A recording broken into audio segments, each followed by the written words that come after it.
Well, we have live from Maharashtra. Prime Minister Narendra Modi is addressing a public gathering. Let's have a look on it. Ramdev जैसे संतों को इस धर्म में जन्मे स्वतंत्रता सेनानियों को भी श्रद्धा पूर्वक प्रणाम करता हूं। साथियों, आज पूरे महाराष्ट्र में बीजेपी और महायुति के समर्थन में एक लहर चल रही है।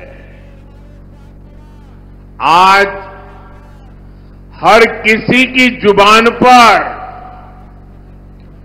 एक ही नारा है, भाजपा महायुति आहे तर गती आहे, महाराष्ट्राची प्रगती आहे।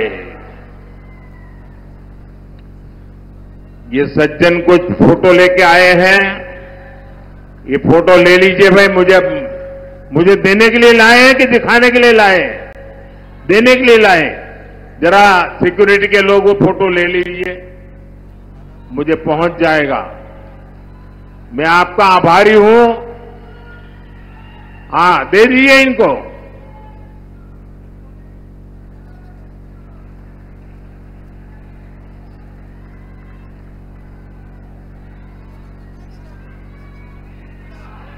बहुत बहुत धन्यवाद आपका।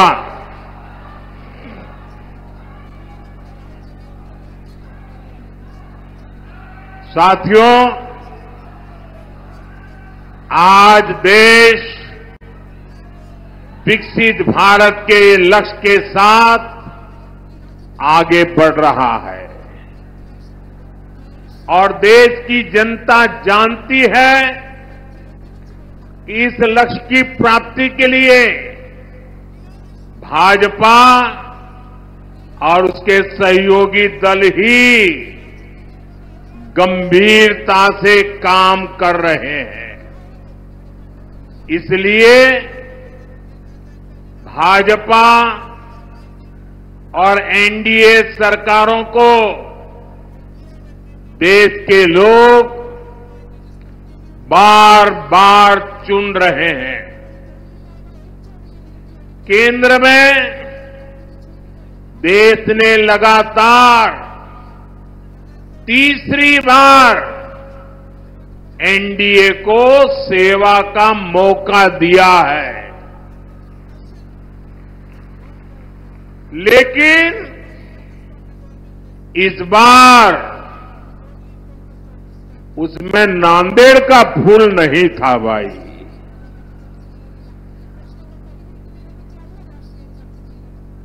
क्या इस बार नांदेड़ का फूल भी पहुंचेगा दिल्ली?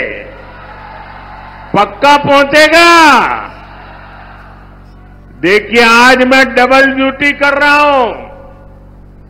एक तो मैं मोदी के लिए भी मदद मांग रहा हूं और दूसरा महाराष्ट्र के उज्जवल भविष्य के लिए भी आपसे आशीर्वाद मांगता हूं।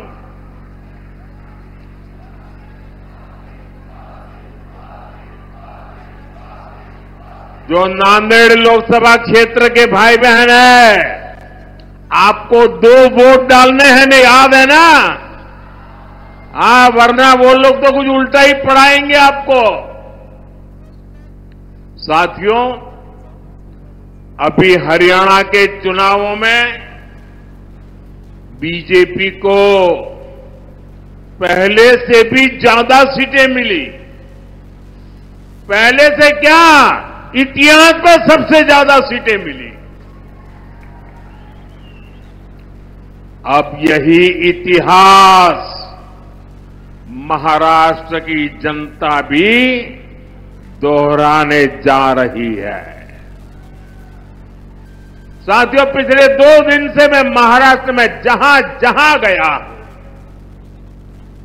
हर एक के मन में ये कसक है कि लोकसभा में जो कमी रह गई इस बार विधानसभा में जम करके इसको पूरा कर देना है। लोग कह रहे हैं विकसित महाराष्ट्र के लिए महायुति की सरकार चाहिए। महायुतीची सरकार पाहिजे। साथियों, महाराष्ट्र ने कांग्रेस के प्रकोप को, उनके पापों को लंबे समय तक झेला है। खासकर मराठवाड़ा के किसान आपकी परेशानियां की तो जड़ ही कांग्रेस पार्टी है। कांग्रेस सरकारों ने कभी यहां के किसानों के सुख दुख की परवाह नहीं की। साथियों, पिछले 10 वर्षों में मराठवाड़ा को सूखे की समस्या से मुक्ति दिलाने के लिए कई कदम उठाए गए हैं। महायुति सरकार ने पश्चिमी बैतरणी और उल्लास सब बेसिन से पानी लाने का फैसला किया है। दमनगंगा, बैतरणी, गोदावरी रिवर लिंक योजना से भी मराठवाड़ा को लाभ होगा। मराठवाड़ा में 11 सिंचाई योजनाओं को मंजूरी दे दी गई है। इस क्षेत्र की सिंचाई की समस्या दूर करने के लिए मराठवाड़ा वाटर ग्रिड परियोजना शुरू की गई थी, लेकिन जब महाअगाड़ी की सरकार आई तो उसने इस पर रोक लगा दी। अब महायुति की सरकार ने इसे दोबारा गति दी है। साथियों, किसानों की हित ये हमारी सबसे बड़ी प्राथमिकता है। महाराष्ट्र के 1.25 करोड़ से ज्यादा किसानों को पीएम किसान सम्मान निधि का फायदा मिला है। नांदेड़ में 5 लाख से ज्यादा किसानों के खाते में, मैं सिर्फ नांदेड़ की बात कर रहा हूं, लगभग 1,500 करोड़ रुपए भेजे हैं। ये कुछ नौजवान लेके आया है बड़ा प्यार से, भाई कब से हाथ ऊपर करके खड़ा है, उसका हाथ थक जाएगा, जरा ले लीजिए। धन्यवाद भैया आपके प्यार के लिए। ये आपका प्यार ही मेरी ताकत है भाई। साथियों, यहां के सोयाबीन किसानों को संकट से उबारने के लिए आर्थिक सहायता भी दी गई है। साथियों, पिछले 2.5 वर्षों में मराठवाड़ क्षेत्र में 80,000 करोड़ रुपए का निवेश हुआ है। इससे रोजगार के हजारों नए अवसर तैयार हुए हैं। दिल्ली मुंबई इंडस्ट्रियल कॉरिडोर इस क्षेत्र को नई पहचान दे रहा है। रेल कोच फैक्ट्री और लॉजिस्टिक पार्क ने यहां विकास के नए द्वार खोले हैं। समृद्धि महामार्ग से इस क्षेत्र की प्रगति को नई रफ्तार मिली है।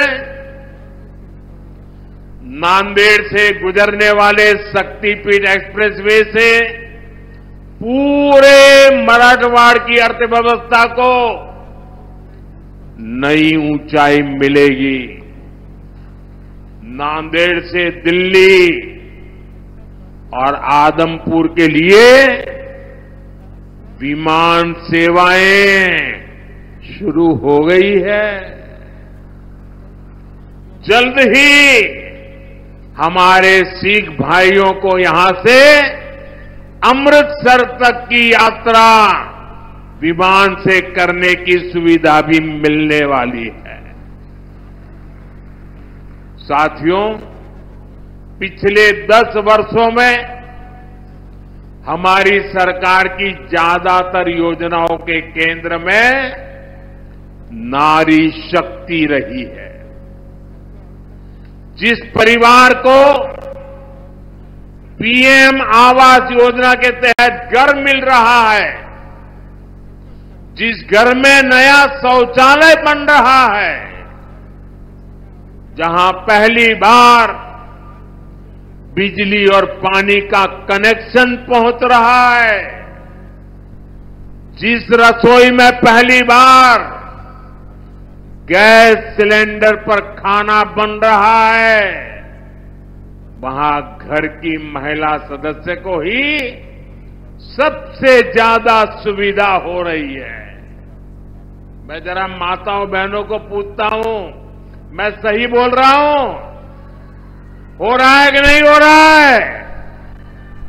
देखिए, माताएं बहनें उमंग और उत्साह से आशीर्वाद दे रही है। आज हमारे गांव की बहनें ड्रोन दीदी बनकर एक सीजन में लाखों रुपये कमा रही है। हम 3 करोड़ महिलाओं को लखपति दीदी बनाने के मिशन में जुटे हैं। इस देश में ऐसी बातें कभी सुनने में आई नहीं, लेकिन मोदी है, बड़ा सोचता है, बड़ा चाहता है, बड़ा करता है। दीदी मेरी लखपति बने, गांव की मेरी दीदी लखपति बने। मुझे खुशी है कि महायुति सरकार भी महाराष्ट्र की महिलाओं को सशक्त बनाने के लिए समर्पित है। हमारे शिंदे जी के नेतृत्व में आज महाराष्ट्र की माताएं बहनें बढ़ चढ़कर का आशीर्वाद देने के लिए आगे आई है। माझी लाड़की बहन योजना को यहां की महिलाओं ने जिस तरह अपनाया है वो अभूतपूर्व है। साथियों, कांग्रेस ने हमारे देश में एक से बढ़कर एक घोटाले किए, लेकिन अब तो इन्होंने हद ही पार कर दी। कांग्रेस ने फर्जीवाड़े में अपना ही रिकॉर्ड तोड़ दिया है। आपने टीवी और मोबाइल पर देखा होगा, कांग्रेस के लोग संविधान के नाम पर अपनी एक अलग लाल किताब बंटवा रहे हैं। कांग्रेस की लाल किताब पर ऊपर तो लिखा है भारत का संविधान, लेकिन लोगों ने जब भीतर से खोला तो पता चला कि लाल किताब कोरी है। सारे पन्ने कोरे, उसमें बाबा साहब के संविधान का एक शब्द भी नहीं लिखा है। ये उनकी बाबा साहब के प्रति जो नफरत है ना, उसका ये नमूना है। और देख, पूरा देश ये देख करके हैरान है कि चुनाव में इतना झूठा करने की इनकी हिम्मत। संविधान के नाम पर लाल किताब छपवाना, उसमें से संविधान के शब्दों को हटाना, ये संविधान को खत्म करने की कांग्रेस की पुरानी सोच का नमूना है। ये कांग्रेस वाले देश में बाबा साहब का नहीं, अपना अलग ही संविधान चलाना चाहते हैं। यही कोशिश इन लोगों ने आपातकाल के दौरान की थी, इमरजेंसी में की थी। अब अपनी अलग किताब छपवाकर ये संविधान का मजाक उड़ा रहे हैं। सच्चाई ये है कि कांग्रेस और उसके साथियों को बाबा साहब के संविधान से नफरत है। साथियों, आजादी के बाद कांग्रेस पार्टी ने बाबा साहब के संविधान के साथ सबसे पहला विश्वासघात कश्मीर में किया था। पूरे देश ने बाबा साहब के संविधान को स्वीकार किया, लेकिन कांग्रेस पार्टी ने आर्टिकल 370 के जरिए कश्मीर में अलग विधान चलाया। कश्मीर में हमारे तिरंगे की जगह अलग झंडा चलाया। कांग्रेस ने जम्मू कश्मीर के दलितों को उनके कोई अधिकार नहीं दिए। कश्मीर इतने दशकों तक आतंकवाद की आग में जलता रहा। कश्मीर में अलगाववाद फलता फूलता रहा। देश को पता भी नहीं चलने दिया। इस देश में 75 साल तक 2 संविधान चले और बाबा साहब के संविधान की बातें करते हैं। अब बाबा साहब आंबेडकर का संविधान जम्मू कश्मीर में लागू होना चाहिए था कि नहीं होना चाहिए था? उन्होंने नहीं लागू होने दिया। 370 की दीवार बनाई थी। और जब मोदी आया, दशकों के इंतजार के बाद हमने कश्मीर को आर्टिकल 370 चक्कर से आजाद करवाया। 370 की दीवार को हमेशा हमेशा के लिए